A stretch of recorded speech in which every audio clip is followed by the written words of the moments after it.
Premier League ဘောလုံးရသည်တိုင်းမှာအဓိကထားတဲ့ဒီတူးချင်းစုပေါ့နော်ဒီစုကြီး၄စုရှိတယ် major အနေနဲ့အဲ့စုကြီး၄စုမှာအခုဒါဒီရသည်ဆိုရင်2စုပေးပြီးသွားပြီအဲ့2စုက Bruno Fernandes ကရတာနော်ဆိုတော့ဒီစုတွေကပြိသက်တွေမရောထွေးသွားဖို့ပေါ့နော်မရောထွေးသွားဖို့ပြီးတော့ဒီစုတွေရဲ့သဘောတရားကဘယ်လိုလဲဆိုတော့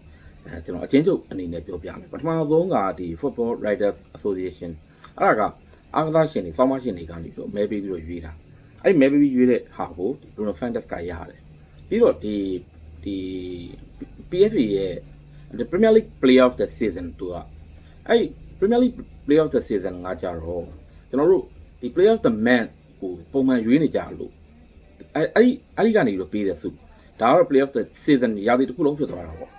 သူမဲပေးတဲ့ပုံစံကဒီပရိသတ်တွေရဲ့ vote ကိုယူတယ်ပရိသတ်တွေရဲ့ vote ကိုယူတယ်ပြီးတော့ club အသင်း20လက်ရှိ Premier League အသင်း20ကဒီ captain တွေအဲ့ captain တွေကကိုယ့်အသင်းသားကိုမဲပေးဖို့မရှိဘူးဆိုတော့ vote ကိုယူတယ်အဲ့ဒီဟာကိုအဲ့ရထွက်လာတဲ့ဒီအဖြေကိုမှအဲ့ဒီကထွက်လာတဲ့အဖြေတွေထွက်လာမယ်တစ်ခါကျတော့တူတယ်တစ်ခါကျတော့မတူဘူးပေါ့လေအဲ့ထွက်လာတဲ့ဟာကိုဒီ expert panel နဲ့ပြန်ချိန်ပြီးတော့ expert panel ကနေပေးတာအဲ့တော့ expert panel ဟာတစ်ခါလေကျတော့ဒီ fan တွေကပေးတဲ့ vote မှာအရင်များနေတယ်ဆိုတဲ့ဟာမျိုးပြီးတော့ captain တွေကပေးတဲ့အစီမှာအရင်အားကြီးနေတယ်ပေါ့အဲ့လိုအားကြီးတာမျိုးဆိုသူတို့များသောဖြင့်သူတို့စန့်ကျင်နေမရှိဘူးအဲ့လိုမဟုတ်ဘဲနဲ့မတိမ်မရင်းဆိုရင်ဒီ expert panel ကနေပြီးတေချာစီစစ်ရွေးချယ်ပြီးပေးတယ်ဆိုတော့ကျွန်တော်တို့အိုက်စုကအခု Bruno Fernandes ရသွားပြီဆိုတော့သူတွေထဲမှာအရေးအကြီးဆုံးနဲ့ဒါကစားသမားတိုင်းတန်ဖို့အထားဆုံးက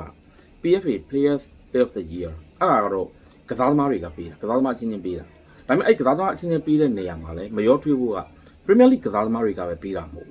PFA ရဲ့ဒီ players တွေရဲ့ဒီ member တွေပေါ့နော်ဒီအဖွဲ့အစည်းရဲ့ဒီ member ဆိုတာကကျွန်တော်တို့ဒီ EFL ပါမယ်အောက်က league တွေပါမယ်ပြီးတော့ Premier League ကစားသမားတွေပါမယ်အဲ့ဒီကစားသမားတွေထဲက member ဝင်ထားတဲ့သူတွေကစားသမားတွေအဲ့ကစားသမားတွေကမဲပြီးတော့ရွေးချယ်ကြတာအဲ့ကစားသမားတွေကမဲပြီးရွေးချယ်တဲ့အခါမှာဘယ်လိုခေါ်မလဲအတန်းအလိုက်လည်းပေးတယ်ပေါ့နော်ဆိုတော့အဲ့ထဲမှာအဲ့ဒီကစားသမားတွေကနေပြီးတော့ပြန်ပြီးတော့ရွေးချယ်တယ်ဆိုအဲ့ဒါကြောင့်မို့ Players Player of the Year လို့လည်းခေါ်တယ်အဲ့တော့ PFA ရဲ့ဒီ Players Player of the Year အဲ့ကောင်ကမပေးရသေးဘူး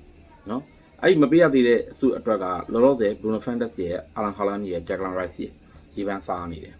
နောက်ထပ်တစ်စုပေါ့နော်အဲ့ဒါကနည်းနည်းလူသိနေတယ်ဒါပေမဲ့သူလည်းအရေးကြီးတဲ့စုပဲမနှစ်က Mohamed Salah ရတယ်တစ်နှစ်က Cole Palmer ရတယ်ဆိုတော့အဲ့ဒါကဒီ fan တွေကပေးတဲ့ဒီ Player of the Year